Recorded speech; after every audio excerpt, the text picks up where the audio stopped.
27,000 locations. More restaurants than McDonald's, more than Starbucks, more than any chain in American history.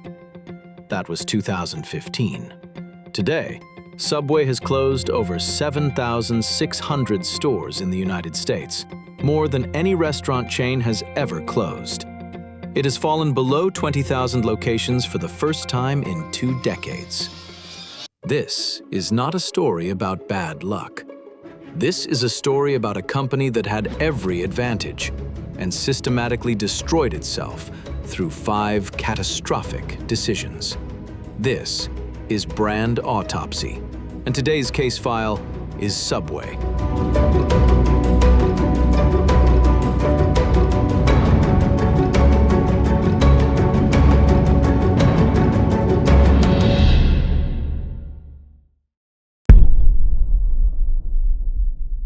In 1965, a 17-year-old kid named Fred DeLuca borrowed $1,000 from a family friend, a nuclear physicist named Peter Buck, to open a sandwich shop in Bridgeport, Connecticut. DeLuca needed money for college. The sandwich shop was supposed to fund his tuition. By 1974, they had 16 locations. By the mid-'80s, the franchise model was firing on all cylinders. By 2002, Subway had overtaken McDonald's as the largest restaurant chain in America by location count. And the reason was deceptively simple. It was cheap to open a Subway. The franchise fee was roughly $15,000 compared to $45,000 for a McDonald's. Total startup costs ranged from $150,000 to $300,000. You didn't need a grill, a deep fryer, or a drive-thru. You needed a counter, a bread oven, and some cold cuts. DeLuca told Bloomberg he believed Subway could reach 50,000 global locations, maybe even 100,000. The strategy was simple: open everywhere. Gas stations, strip malls, Walmart lobbies, churches. There was even a Subway inside a crane at the World Trade Center site. It was a growth machine, and like every machine running at maximum speed, it was one malfunction away from catastrophe.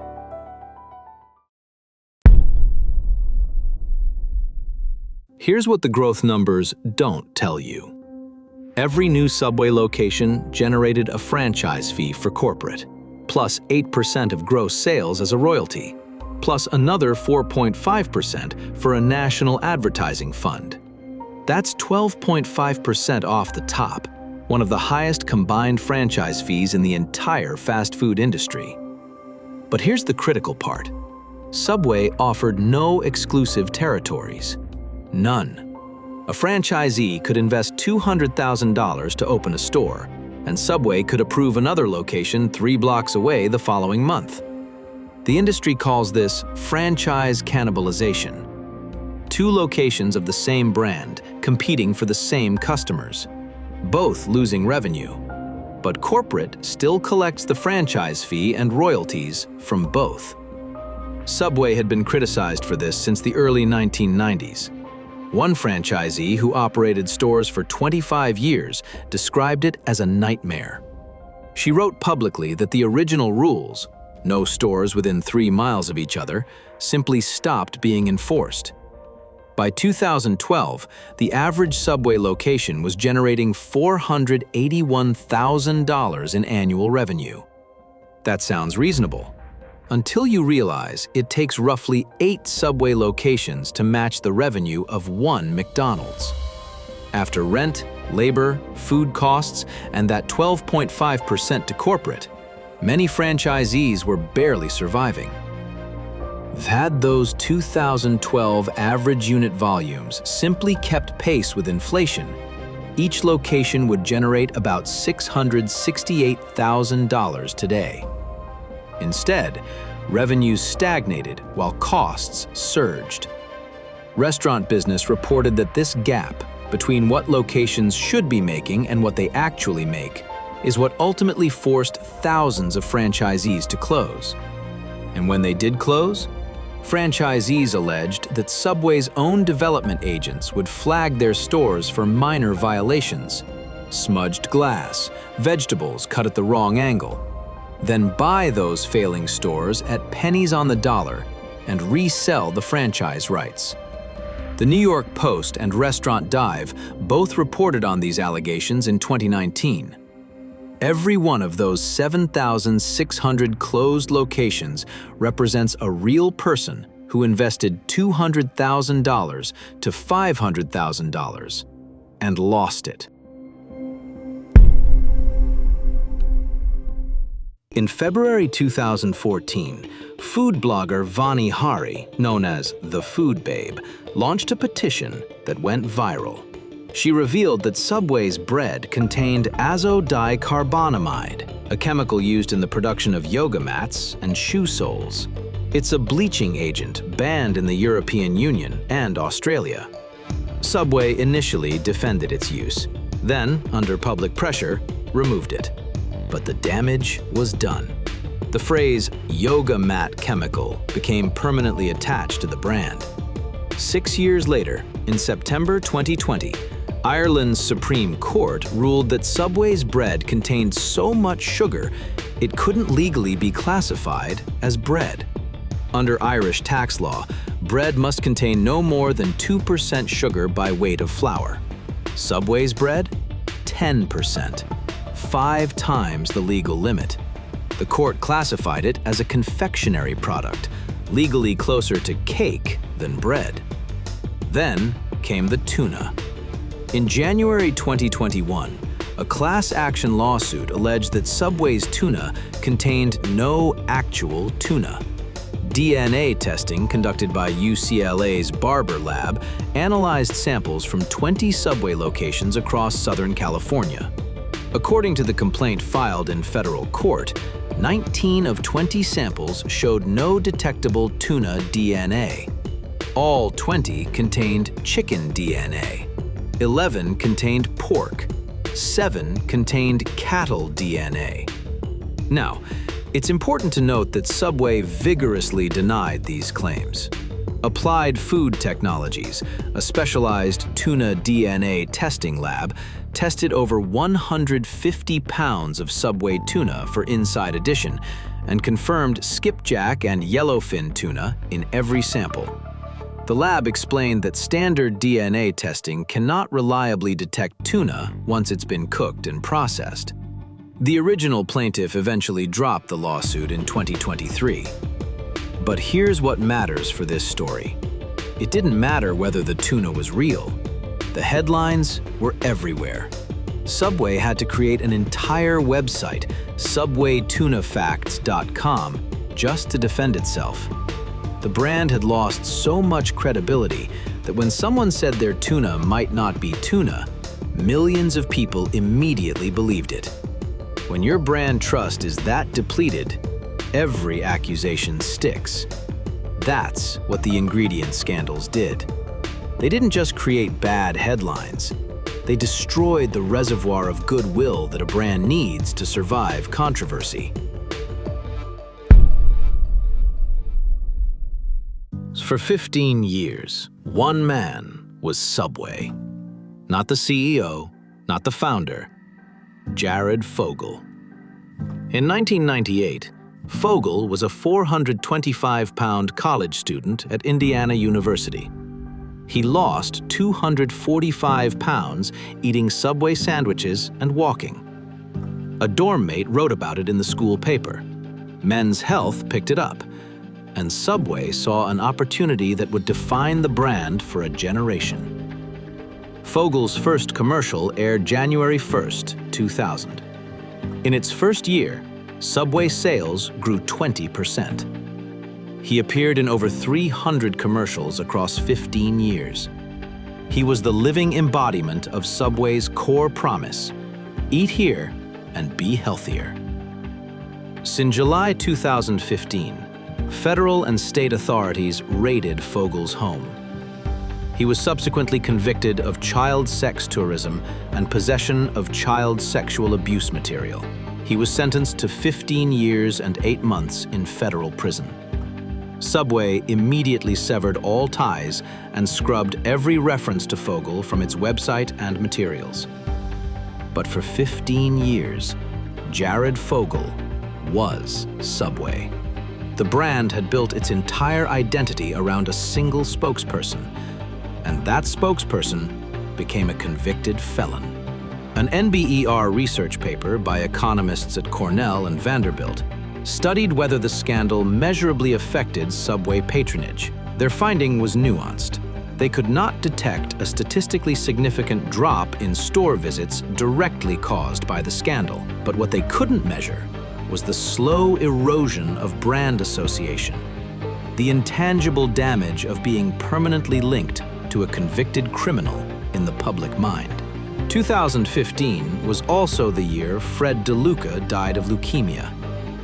In a single year, Subway lost its founder, its spokesman, and its identity. The decline that followed was not a coincidence. While Subway was managing scandals, the market was moving fast. Chipotle popularized the assembly line service model that Subway had invented, but with higher quality ingredients and a premium brand position. Jersey Mike's started slicing meat fresh in front of customers, creating visible proof of freshness that Subway's pre-sliced bagged cold cuts couldn't match. By 2024, Chipotle had leapfrogged both Subway and Burger King on QSR Magazine's top 10 restaurant ranking.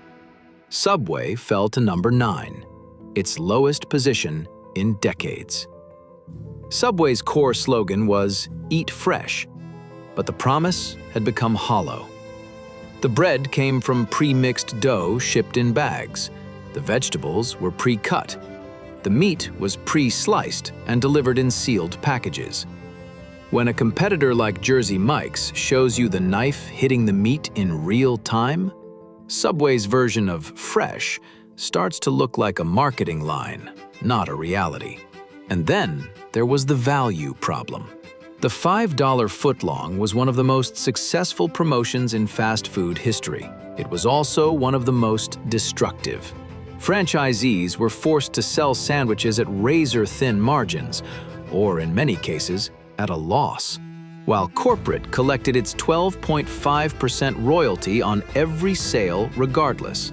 When food and labor costs rose, the $5 footlong became mathematically unsustainable. Subway eventually let franchisees opt out, but by then, customers expected that price point.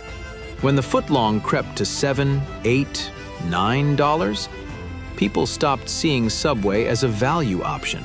And without value, without fresh, and without a compelling brand story, what was Subway? In August 2023, Subway's founding family sold the company to Roark Capital, an Atlanta-based private equity firm, for $9.6 billion. The deal closed in April 2024, following an FTC review prompted by the fact that Roark already owned Subway competitors Jimmy John's, Arby's, and a dozen other restaurant brands. It was the biggest restaurant acquisition since Roark's own purchase of Dunkin' for $11.3 billion. It ended 58 years of family ownership, and it came with a very specific mandate: fix the franchise model, modernize the menu, and stop the bleeding. Subway has responded with what it calls Fresh Forward 2.0. Modernized store designs, freshly sliced meats instead of pre-packaged, and an $80 million investment in deli meat slicers across 20,000 U.S. locations. In August 2024, the company called an emergency meeting with all 19,000 franchise owners. Average unit volumes have actually hit an all-time high of $490,000 per location. Same-store sales have been positive for multiple consecutive quarters. Global net restaurant growth turned positive for the first time since 2016. On paper, the turnaround is showing signs of life, but the company still closed 631 net locations in 2024. and the real number of actual closures was over 1,000. It shed $2 billion in U.S. system sales from its peak, and Starbucks, adding roughly 600 locations per year, is on pace to overtake Subway as America's largest chain within the next few years. So what killed Subway? 5 things, and every one of them is a lesson. 1. Growth without guardrails. Opening everywhere without territory protection enriched corporate and destroyed franchisees. When your growth model cannibalizes your own operators, the math eventually collapses. 2. A single point of failure. Building an entire brand identity around one spokesperson meant that when Jared Fogle fell, Subway's story fell with him. Brands that survive are bigger than any individual. 3. Promises you can't keep. Eat fresh only works if the food is actually fresh. The moment a competitor proves they're fresher, your slogan becomes evidence against you. 4. Death by 1,000 scandals. Yoga mat chemicals. Bread that isn't bread. Tuna that might not be tuna. Individually, each one is survivable. Together, they drain the trust reservoir until there's nothing left. And 5. The value trap. The $5 footlong built the brand. It also trained customers to expect a price point that was mathematically unsustainable. When you teach your market that your product is worth $5, every price increase feels like a betrayal. 27,000 stores, 7,600 closed. 58 years of family ownership sold to private equity. The largest restaurant chain in American history, Autopsied. This is Brand Autopsy. Subway was case file number 1. If you learned something from this, hit subscribe, because next time, we're opening another case file. Another brand that had everything and lost it all. And the lessons might be even more brutal than this one. I'll see you at the next Autopsy.